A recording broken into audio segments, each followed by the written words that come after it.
Franchezzo, Wanderer in the Spirit Lands, page 2. Mistakes I made, ah, how many. Sins I committed, not a few. Yet the world was often at my feet to praise me and call me good and noble and gifted. I was feted, caressed, the spoilt darling of the dames of fashion. I had but to woo to win, and when I won, all turned to bitter ashes in my teeth. And then there came upon a time which I shall not dwell, when I made the most fatal mistake of all, and spoilt 2 lives where I had wrecked but one before. It was not a golden flowery wreath of roses that I wore, but a bitter chain, fetters as of iron that galled and bruised me, till at last I snapped them asunder and walked forth free. Free? Ah me! Never again should I be free, for never for one moment can our past errors and mistakes cease to dog our footsteps and clog our wings while we live. And after the life of the body is ended, till one by one we have atoned for them and thus blotted them from our past. And then it was, when I deemed myself secure from all love, when I thought I had learned all that love could teach, knew all that women had to give, that I met one woman.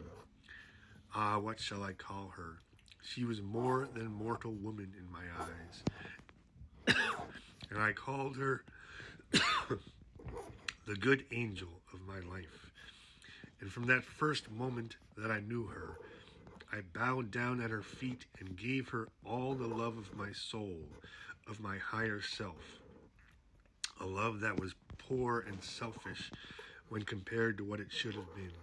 But it was all I had to give, and I gave it all. For the first time in my life, I thought of another more than of myself.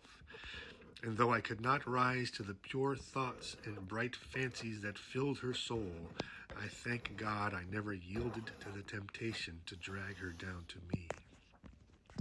And so time went on. I sunned myself in her sweet presence. I grew in holy thoughts that I deemed had left me forever.